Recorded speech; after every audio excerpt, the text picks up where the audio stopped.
Hello everyone and welcome to a new episode of Vault Hunters. So before we start this episode, there's something I need to say. Unfortunately, my audio for this particular episode didn't quite work. My microphone didn't record for this entire episode, nor for the next episode of Olympus Craft that's coming out next week. So I've had to kind of cobble everything together, make a slightly shorter episode and do this voiceover that you're listening to right now. I still did want to release the footage because some really cool stuff happened in this particular episode. In this episode we're going to be building our andesite and granite farm. We're going to be doing some cake vaults as well as some other vaults. So I really wanted to release at least some of this footage. So in this particular episode, the main thing we're going to be working on is our farms. We created a diorite farm in a previous episode, so I want to kind of expand that and start producing andesite and granite as well. And the reason for this is the price on the altar for these resources is getting really high. And actually going to mine it out by hand takes a lot of time, so I want a way to produce these resources AFK. But before I get into all the redstone stuff, the first thing I want to do in this particular episode is actually just to start off doing some vault runs. So before I could start with any of the vault runs, I decided to go back to my base, and when I got there I heard something odd. That is an alarm, and it kind of was coming from pretty much everywhere throughout my entire base. And I could think of two reasons why this may happen. Now, firstly of all, Code has been messing with nuclear waste or nuclear... I don't know what he's doing. He's doing some kind of nuclear things. And I know that you can get like radiation poisoning. So my first thought here was that Code actually had, left it running for too long and I was going to die of radiation poisoning. Not something you usually hear about in Minecraft. But then I kind of started realizing that it was probably something to do with a prank I pulled a few weeks ago on the server. Doing a live stream, myself and chat came up with an idea of basically flooding the entire server with chickens. We created a little kind of chicken industry farm thing, which just generated chicken after chicken after chicken. And it got to quite a bad point. Let's just say the server couldn't quite take it, and CWD had to go around clearing all the chickens, which took a long time. So thank you very much, CWD, for doing that. It did also slightly crash the server, so the only footage we really have of it is this one image that CWD managed to capture, and you can see just how successful the prank was. But obviously I was expecting retaliation, and I quickly worked out that the alarms were only beeping within my base, so it had to be something to do with some kind of prank. So I started going around just kind of basically ripping the base apart, just kind of breaking all the leaves and stuff, until I eventually managed to find one of these alarms. I disabled it, and then I started looking for more alarms and more alarms and more alarms. Essentially there was 4 alarms hidden from my base, constantly blaring this sound at me. So it took me a good while to sort that out, but after that I was ready to go, ready for a vault. So I decided to put Afterlife on 2 crystals because I was a bit rusty at this point and I didn't want to lose all of my stuff. The first crystal gave me an Afterlife Hunger Strong Reinforced Easy Plentiful Lucky Vault. That's a lot of modifiers. Overall, this vault had a lot of positive modifiers, but it had hunger, which is a bit of a nuisance. It's probably one of the worst modifiers you can get. But nonetheless, I got plentiful and lucky, which meant I was going to get a load of ores and a load of good chests. So I started just scouring across the rooms, hit an obelisk, even though there was 6 obelisks to collect, which is a pretty high number. And in this village room, I decided to go down in search for an end portal. I did manage to find an end portal, which was very lucky. Nearly died when a creeper exploded next to me from a mob trap, but did eventually manage to get a lot of loot. Eventually I stumbled across an end room, and these are very good rooms because they contain a lot of ores. So I climbed up into the big eye in the sky and just started looting all of the ores, mainly compressed blocks. That was the main thing that was there. I then dropped down where more ores were waiting for me. Got a fair amount of ores, especially a lot of unique ones, and I even found an echo ore. I finished looting the room, nearly died on the way out, and continued forward into a factory room. And these are also great rooms to find. First of all, there's a shaft in the middle with a Simon Says puzzle, so I quickly did that, and that generated a whole load of chests that I could quickly mine, and that gave me a lot of different prizes. Look at all this stuff coming towards me. I did also find a Wender altar, which I was very tempted to get because I need Wender favor, because I'm on -3 at the moment, but I really didn't have enough time, so I decided to just leg it. And that was pretty much the entire vault. I did end up with 5 obelisks out of 6 found, and I was quite tempted to take one that I found earlier on, but I just didn't want to risk it because I only had a few minutes left on the timer. So before checking out my loot, I decided to go for a second vault run. So this one turned out to be Afterlife, Trapped, Easy and Crowded, which is not the greatest combination of modifiers. Especially Trapped means that chests will explode on impact, and Crowded means that there's a lot more mobs. And let me tell you, this vault had a lot of mobs. The first room I found was another end room, so again, lots of nice crystals in here. No echo ores this time, but a lot of nice compressed blocks, some mescalium and other rare blocks as well. So I thoroughly looted this room, and then I went off to find more treasure. I kept getting swarmed by fighters and other mobs, and yeah, it was quite a rough one, this one here. I kept getting hit to quite low levels, but I kept on going, trying to find more loot, and eventually I came across this birdcage room, which does contain a lot of cool stuff. The problem is it also contains a very large amount of spawners. But I was quite determined to get at least the loot in this room, and I realized that if I could break the spawners, I could probably loot this room quite well, and there was a lot of treasure in it. So I went around quite a bit trying to break these spawners, constantly getting hit, constantly getting damage, having to run away to re-heal. I eventually realized that if I stood on the middle platform, not a lot of mobs were on there, so I could break the spawners from above without getting hit. And using Vein Miner, I quickly dispatched all of the spawners. I managed to go back down where I could collect more loot, and to be honest, it was not worth it. I didn't get a lot out of this room.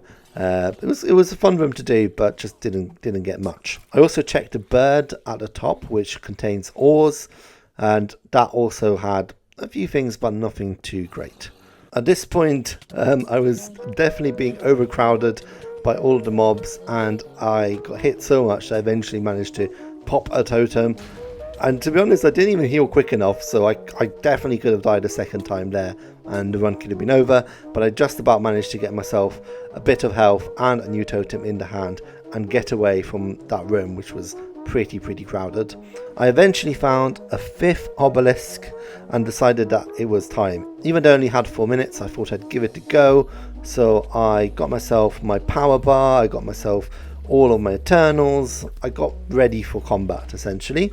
And I spawned in the boss, and it turned out it was the Vault robot.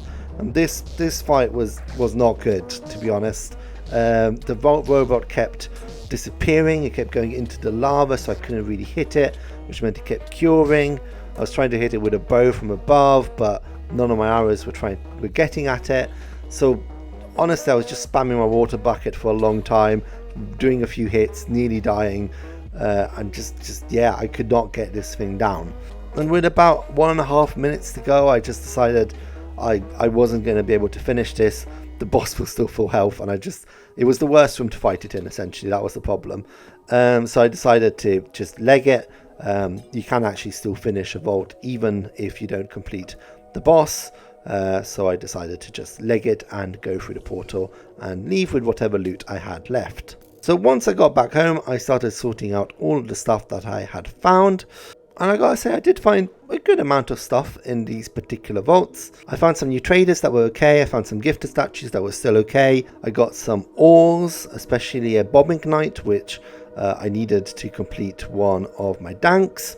I found 5 echo from that echo ore. I also managed to get 6 diamonds, which is obviously very cool. And with that, I had completed a few cool vault runs, and I decided it was time to tackle the farm. And let me tell you, I regretted it. So the farm I'm building today is trying to produce andesite and granite. We already have part of the farm that produces diorite, so we're just adding in another component to this farm. And the way we're going to get andesite and granite is through something called a mechanical mixer, which will mix different items together to give us andesite and granite.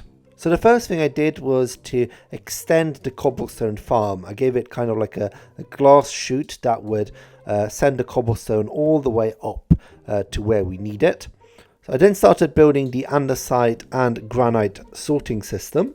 And the reason why I'm doing the sorting system is we're going to have some basins where the items are going to be mixed up. But if we don't have the sorting system, the ingredients themselves may fall out of the basin and get mixed up with our final products. So it's just a bit of a way to make sure that we only get andesite and granite. Once I put in the sorting system, I started working on an absolute nightmare. Essentially, I put in the 2 basins where the items were going to be mixed, and then I needed to connect all of the inputs to the 2 basins. We needed one line that would connect the cobblestone to basin number 1. We needed 2 lines that would connect the diorite to the 2 basins, and we needed a final line that would connect the quartz to the basin. Now this doesn't make any sense at the moment, but I'm going to show you in a minute how it actually will all work. At the moment, what I'm basically doing is just creating a whole load of water streams that take different items from different parts of the farms all the way to these 2 basins. I then added in a bit of a system that would actually shut off different parts of the farm, which will reduce lag, but will also get rid of that very annoying ticking noise that you could hear throughout these entire clips. Having done all of these inputs, the next step was to actually create the mixers.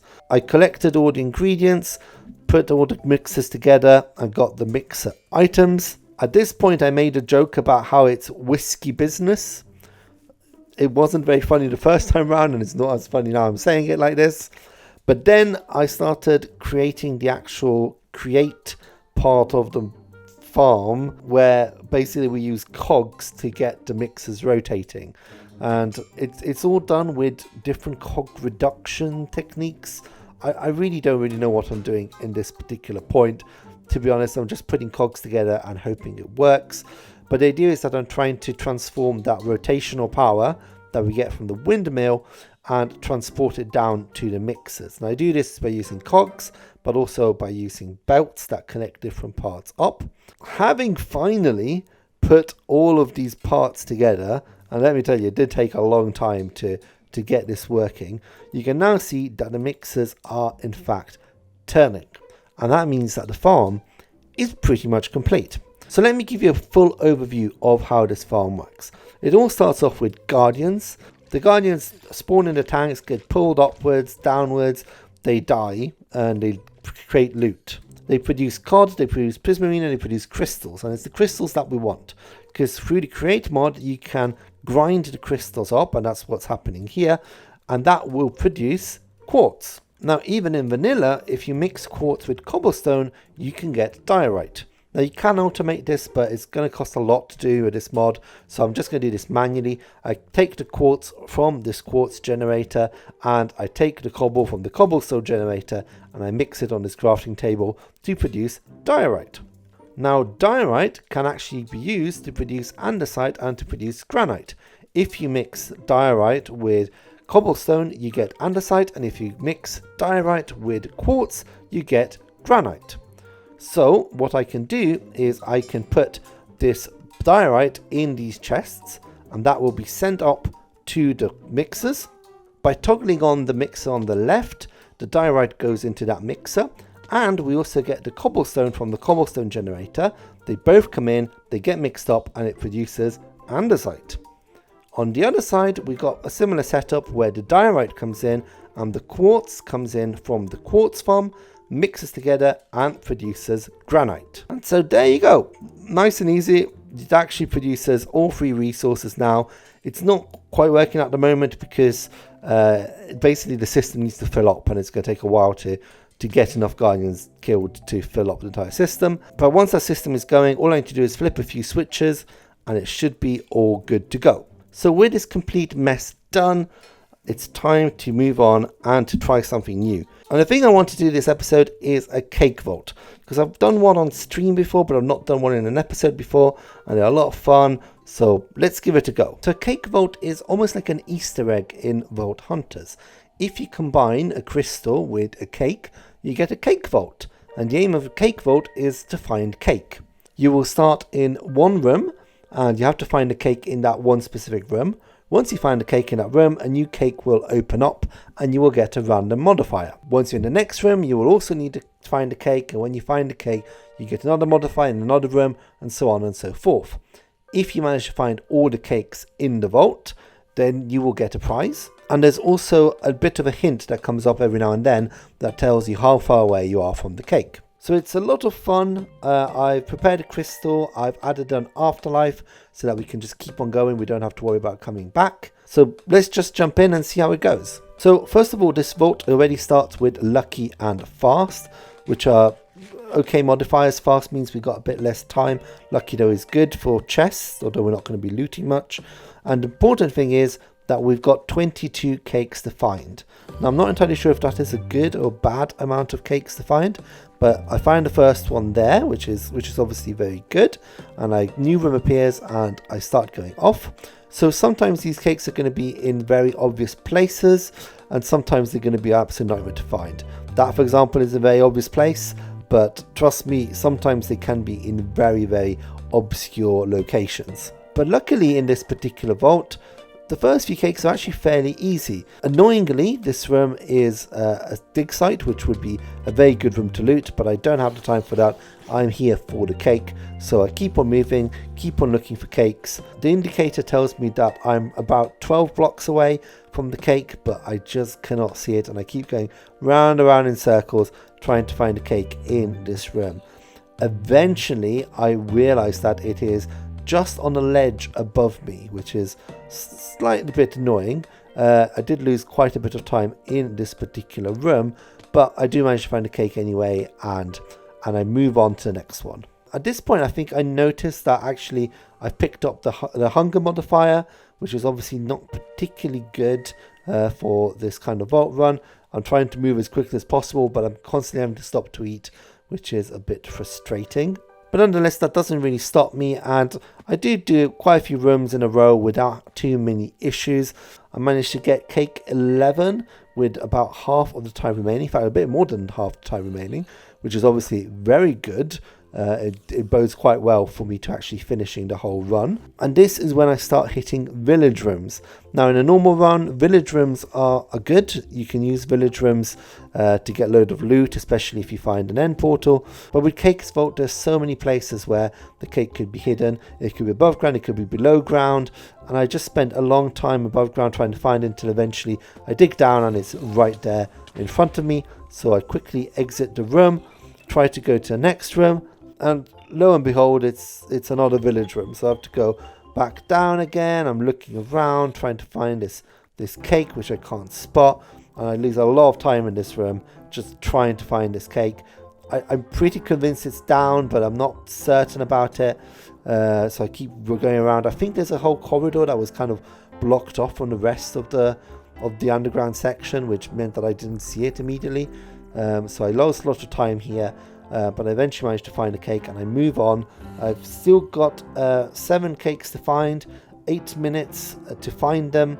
It's definitely doable, but it definitely would have been easier if I hadn't got lost in that village room. I keep on moving, managed to make up some lost time until again I hit another village room. But this village room is an absolute nightmare. I eventually realized that where it probably is it's hiding.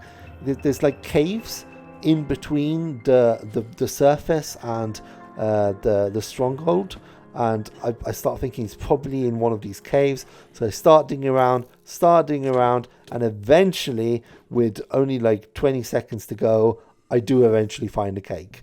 Obviously that's the run over, and that's a big shame because I was definitely on a good run, but this one cake in this one village definitely killed the run for me.